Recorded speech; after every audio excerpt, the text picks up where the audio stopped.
Hello વિદ્યાર્થી મિત્રો, પાછા આપણે ચેપ્ટર નંબર જે 7મું છે તેમાં દાવા ફરિયાદો અને તેમની પતાવટના પત્રોમાં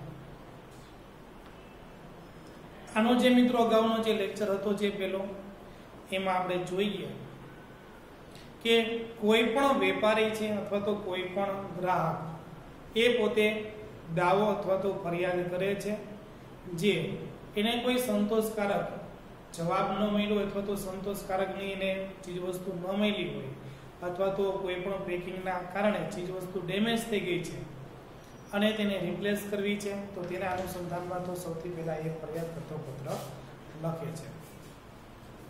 એ પૈકી આપણે વેપારી તરફથી બે વિધાનો પણ જોઈ ગયા. કયા બે સૂત્રો હતા ત્યાં અંડરલાઈન પણ મેં તમને કરવાનું કીધું હતું કે કેટલાક વેપારીઓ ગ્રાહકનો સંતોષ એ જ અમારો નફો.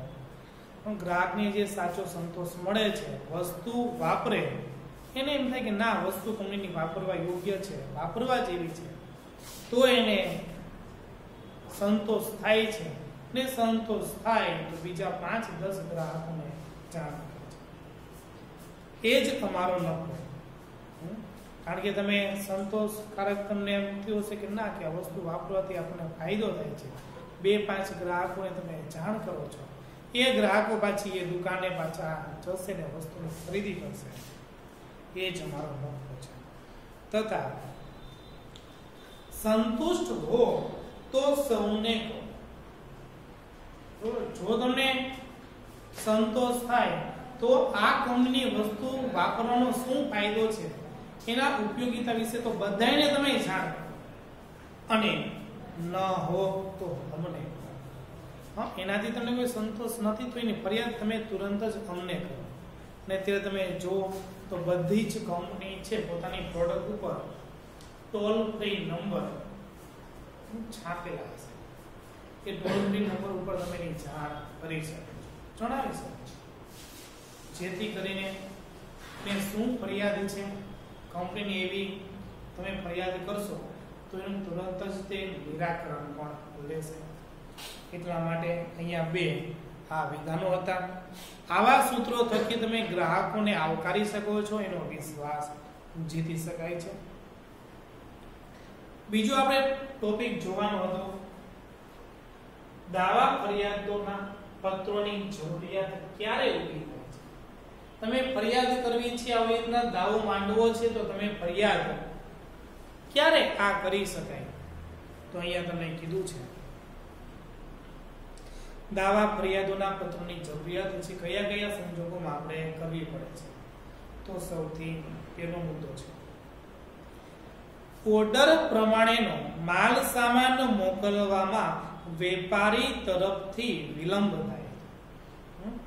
કોઈ પણ નજીકનો તહેવાર આવે છે, દાખલા તરીકે હવે અત્યારે ઉત્તરાયણ આવશે, ઉત્તરાયણના 20-25 દિવસ અગાઉ તમને ઓર્ડર આપશે કે ભાઈ મારે આટલા પતંગો જોઈએ છે, અને દાખલા તરીકે 25 દિવસ પહેલા તમને ઓર્ડર આપ્યો ને પછી તમે 10 દિવસ પછી તમે એને પતંગ મોકલશો, બરોબર, તો અડધો સમય તો ત્યાં જ એનો પતી જાય છે, ખલાસ થઈ જાય છે, અને તહેવાર નજીક આવે તો એને આપણે વસ્તુ વેચવી ક્યારે?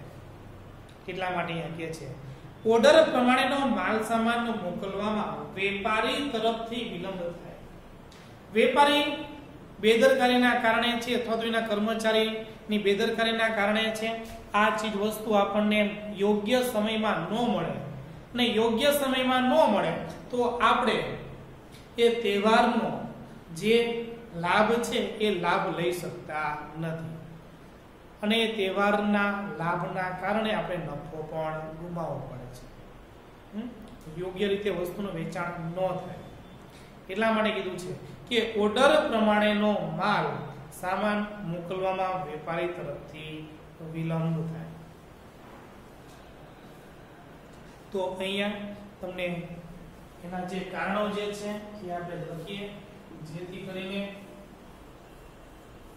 આ પત્રો તમને પૂછાય તો યાદ રહેશે.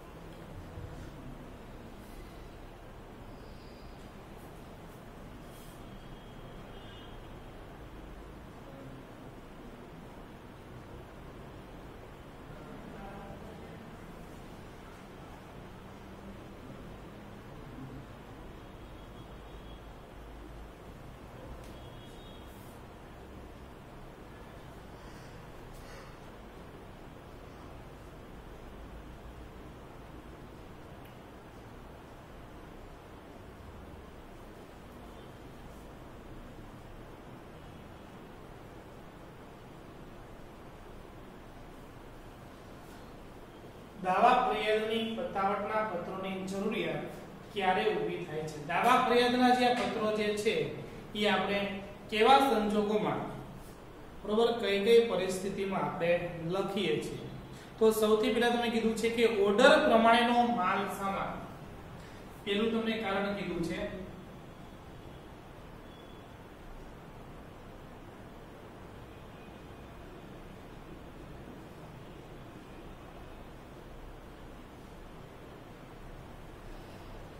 ઓર્ડર પ્રમાણેનો માલ સામાન મોકલવામાં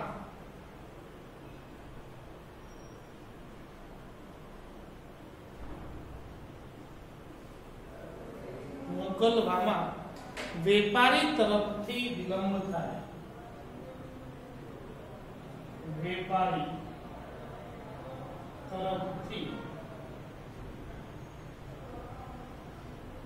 વિલંબ થાય. વિલંબ કહેતા છે એનો તમે 10 દિવસ 5 દિવસ અથવા તો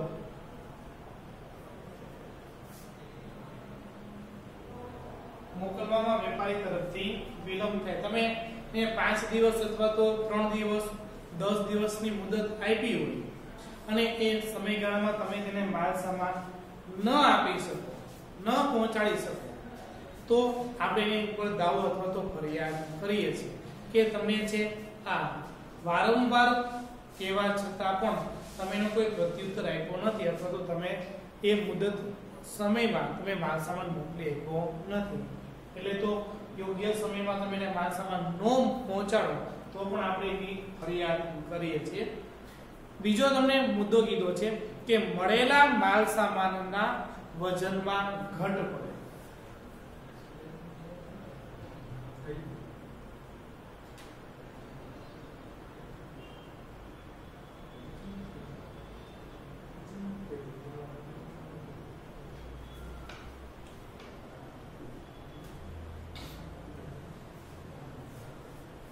તમે પેકિંગ જ્યારે જથ્થાબંધ વેપારીએ કર્યું હોય ત્યારે 100 કિલો વજન હોય, પરંતુ આપણા સુધી એ માલ પહોંચે અને વજન છે ઓટોમેટિક તેનું ઘટી જાય, બરોબર.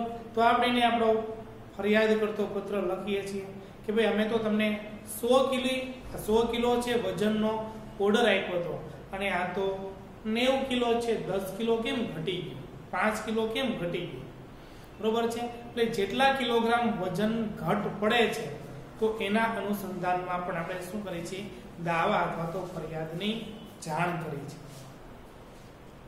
તો અત્યારે તમે એનું ઉત્તમ ઉદાહરણ આપો તો મિત્રો, આપણે નજીકનો તહેવાર એટલે કે ઉત્તરાયણ હવે નજીક આવશે, તો હવે શું કરશે, તો ઉત્તરાયણની નજીક છે, બરોબર, 10 અથવા તો 15 દિવસ પહેલા શેરડી આવશે બજારમાં, તમે જોજો શેરડી આવશે, બરોબર. ખેતરમાંથી તાજી શેરડી 10 દિવસ 15 દિવસ પહેલા લાવીને મૂકશે, બરોબર. 10-15 દિવસ સુધી શું કરશે, શેરડીનું વેચાણ કરશે.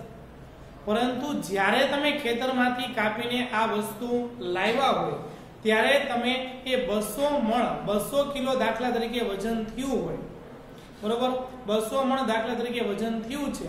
કેટલા દિવસ, તો કે 15 દિવસ તમે અગાઉ આ ચીજ વસ્તુ લાવો છો, તો કારણ કે ત્યારે છે ખેતરમાં હોય ને તો ત્યારે એનું વજન વધારે, પછી તમે 15 દિવસ પછી ધીમે ધીમે સમયગાળો વીતતો જાય, સમય પસાર થતો જાય, તેમ તેમ છે શું થઈ જશે, સુકાતી જશે. તમે 200 મણ લાવ્યા છો, પછી 15મા દિવસે તમે બધું વજન કરો, બરોબર, તો એનો વજન શું થઈ જશે, ઘટી જશે. તો તેટલો તો આપણને ગ્રાહક પક્ષથી શું થવાનો છે, લોસ જવાનો છે, એટલું વજન તો આપણે ઓછું થશે, બરોબર. એટલા માટે અહીંયા કીધું છે કે મળેલા માલ સામાનના વજનમાં ઘટ, બરોબર, આવી રીતના પણ ઘટાડો થાય છે જે વેપારીએ નુકસાન સહન કરવું પડે છે. તો આવી રીતના પણ આપણે તેના વિરુદ્ધમાં ફરિયાદ અથવા તો દાવા કરતો પત્ર લખીએ છીએ. પછી ત્રીજો પોઈન્ટ છે વેપારી તરફથી નમૂના મુજબનો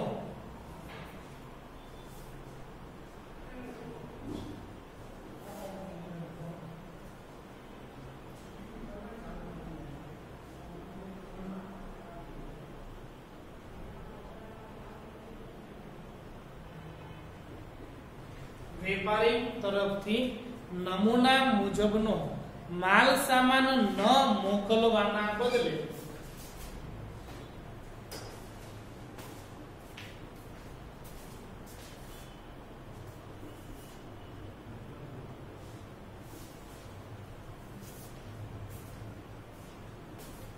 માલ સામાન ન મોકલવાના બદલે ઉતરતી ગુણવત્તા વાળો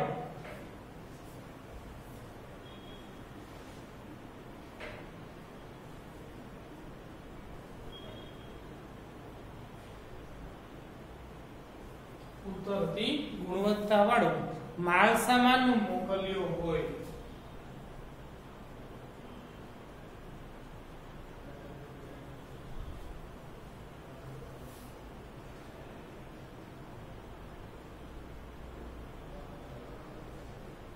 ત્રીજો પોઈન્ટ એવો છે કે વેપારી તરફથી પહેલા તો ગ્રાહક શું કરે છે સેમ્પલ જોશે જ્યારે ચીજ વસ્તુની ખરીદી કરવા માટે જશે ને ત્યારે સેમ્પલ જોશે કે ના પહેલા મને ચીજ વસ્તુ બતાવો કે આવા પ્રકારની વસ્તુ તમારી આવશે પછી એવું થશે કે આપણને બતાવે પણ કંઈક જુદું અને મોકલાવશે પણ કંઈક જુદું તો આવા પ્રકારનું ચીટિંગ છે એ વેપારી જોડે કરવાય નહીં આપણા કાયમી ગ્રાહકો ઘટે છે એકવાર તમે કરશો આવું તો વેપારી સમજશે કે ના તેનાથી ભૂલ થઈ ગઈ હશે પરંતુ 2-3 વાર આવું તમે કરો તો સામેનો વેપારી શું વિચારશે કે ના આ ક્યાંક છે ગોલમાલ કરે છે એટલા માટે કીધું છે કે વેપારી તરફથી નમૂના મુજબનો માલ સામાન ન મોકલવાના બદલે તમે એને તુરંત જ જાણ કરશો કે અમે જે ચીજ વસ્તુ જોઈ હતી તે પ્રમાણેની તમે સેટ ચીજ વસ્તુ મોકલેલ નથી તેના બદલે ઉતરતી ગુણવત્તા વાળો માલ સામાન તમે મોકલી આપ્યો છે એટલા માટે હું આ માલ સામાનને સ્વીકારતો નથી તેની ફરિયાદ હું તમને કરું છું અને મેં જે માલ સામાન જોયો છે બરોબર એ મને માલ સામાન મોકલી આપો અન્યથા મારે આ ચીજ વસ્તુ ખરીદી કરવી નથી હું જે મેં તમને ઓર્ડર આપ્યો છે તો એ ઓર્ડરને હું રદ કરું છું અથવા તો તેની હું ફરિયાદ કરું છું પહેલા આપણે ફરિયાદ કરશું બરોબર અને પછી જો એ માનવા તૈયાર ન થાય બરોબર તો આપણે શું કરી દઈશું ઓર્ડર રદ કરી દઈશું એટલા માટે કે વેપારી તરફથી તમને જે નમૂના મુજબનો માલ સામાન બતાવેલો હતો એ પ્રમાણેનો માલ સામાન ન આપેલો હોય અથવા તો તેની કરતા હલકી ગુણવત્તાવાળો માલ સામાન હોય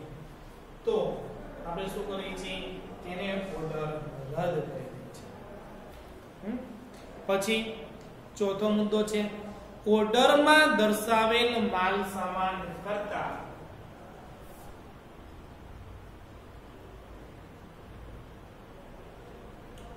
ઓર્ડરમાં દર્શાવેલ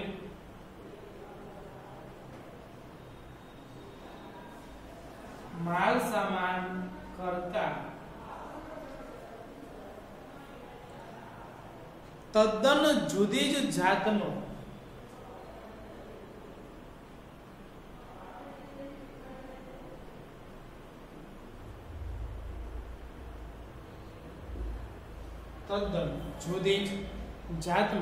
માલ સામાન વેપારીએ મોકલ્યો હોય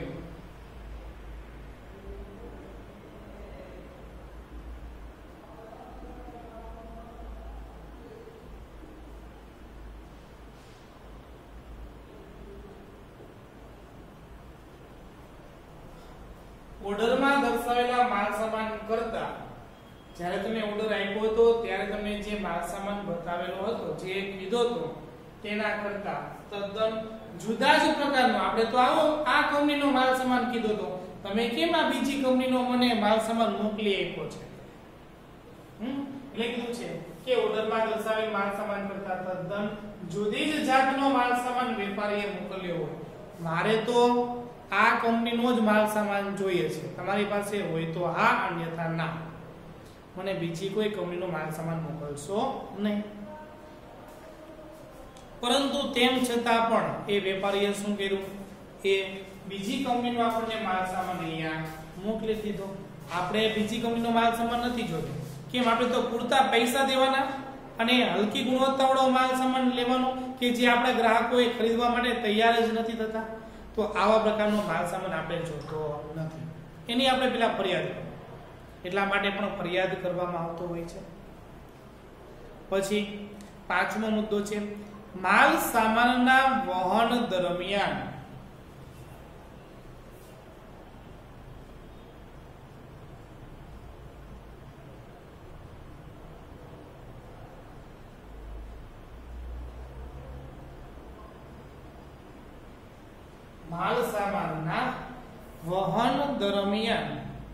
કે યોગ્ય પેકિંગના અભાવે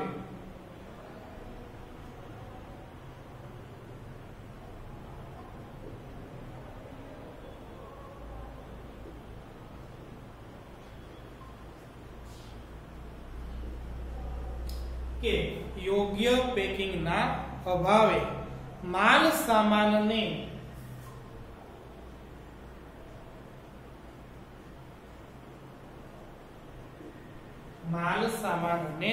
નુકસાન પહોંચ્યું હોય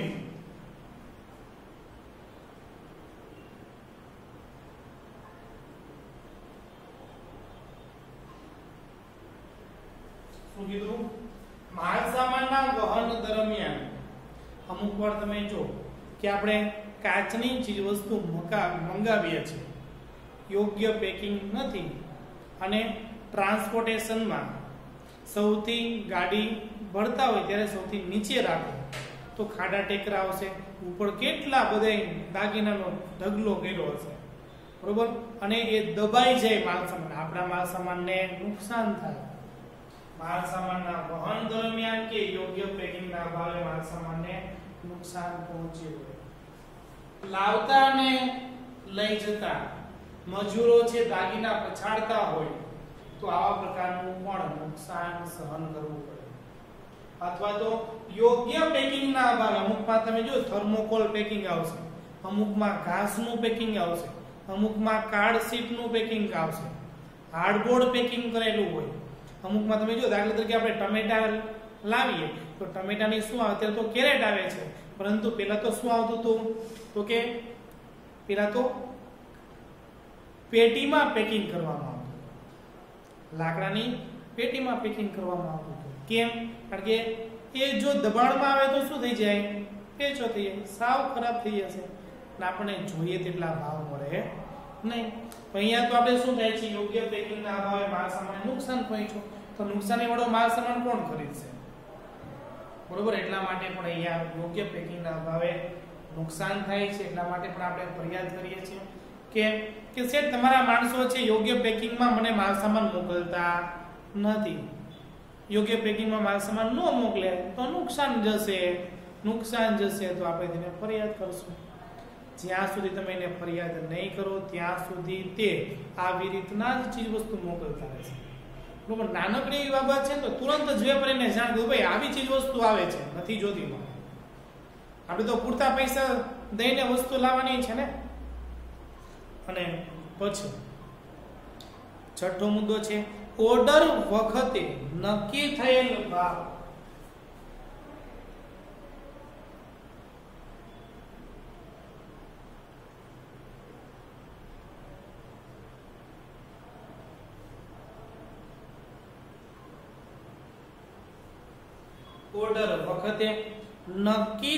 ભાવ અને ભરતિયા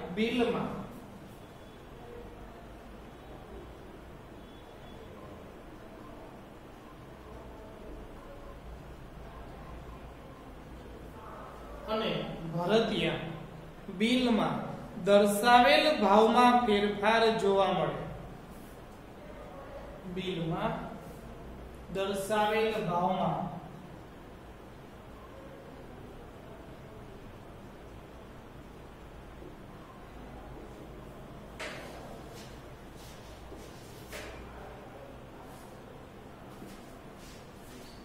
ઓર્ડર વખતે નક્કી થયેલ ભાવ, જ્યારે આપણે ઓર્ડર આપ્યો તો ત્યારે તો શેઠ તમે મને 35 રૂપિયાનું પેકિંગ કીધું હતું અને અત્યારે તમે પાછા ના બિલમાં ભાવ છે વધારે મૂક્યા છે, આવી ફરિયાદ અમને કરવી છે.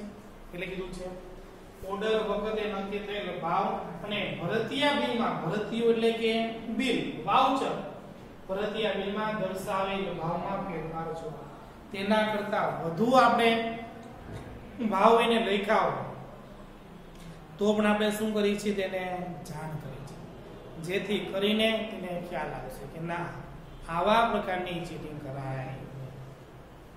આપણે એને મૌખિક રીતે કંઈક ભાવ જુદા કહીએ છીએ, આ બિલમાં પણ ભાવ જુદા લખવાના.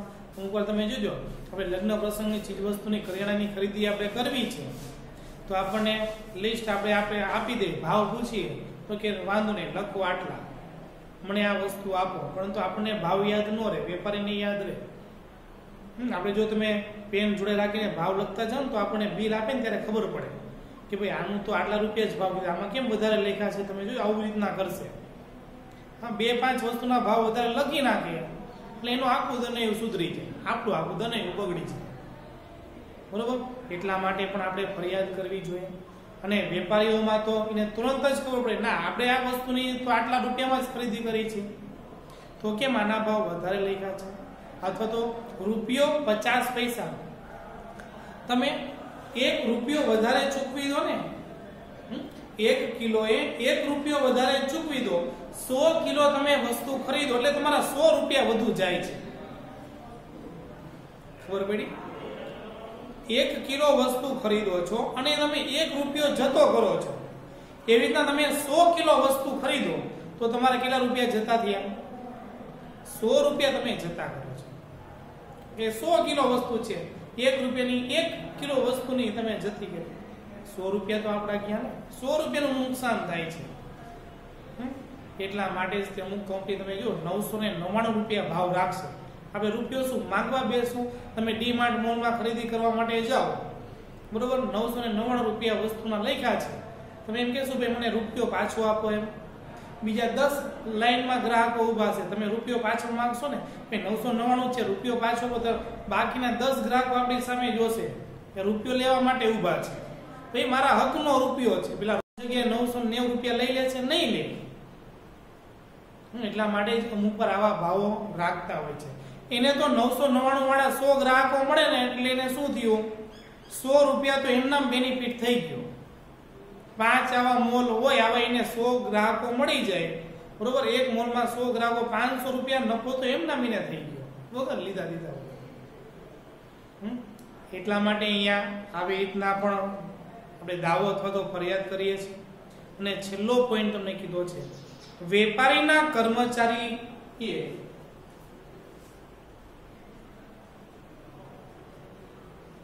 વેપારીના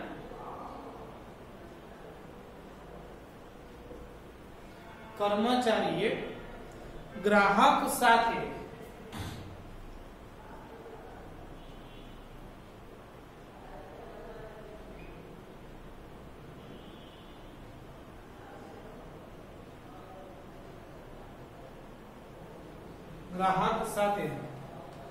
અપમાનજનક કે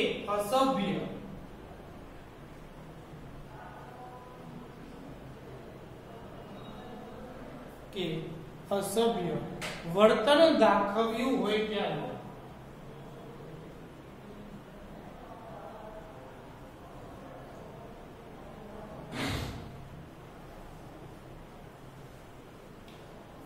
વેપારીના કર્મચારીએ ગ્રાહક સાથે અપમાનજનક કે અસભ્ય વર્તન દાખવ્યું હોય ત્યારે. બરોબર, મોટી છે દુકાન હોય, 20-25 માણસો ત્યાં કામ કરતા હોય, શેઠ છે તો કાઉન્ટર ઉપર બેઠા હોય, પરંતુ ક્યાંક છે કર્મચારી અને ગ્રાહક વચ્ચે સંઘર્ષ થઈ જાય, બોલાચાલી થઈ જાય, તો એ કર્મચારી વતી આપણે શું કરીએ છીએ, ગ્રાહક પાસે માફી માંગી છે કે ભાઈ તેના વતી હું માફી માંગુ છું. બરોબર, આપણે એવું કહીએ છીએ ને, એટલે કીધું છે કે કોઈ પણ વેપારીના કર્મચારીએ ગ્રાહક સાથે અપમાનજનક કે અસભ્ય વર્તન દાખવ્યું હોય, અસભ્ય એટલે કે તેને અણછાજતું કહેતા છાજે નહીં, એની જોડે શોભે નહીં તેવા પ્રકારનું વર્તન કરવામાં આવતું હોય ત્યારે પણ આપણે દાવા અને ફરિયાદના પત્રો લખતા હોઈએ છીએ. બરોબર. તો આટલા સંજોગોમાં 7 જે સંજોગો અહીંયા તમને આપ્યા છે તેટલા 7 સંજોગોમાં આપણે દાવા અને ફરિયાદોની જરૂરિયાત ક્યારે ઊભી થાય છે, 7 સંજોગોમાં આપણે દાવા અને ફરિયાદોના પત્રો લખવાની જરૂરિયાત ઊભી થાય છે. બરોબર છે.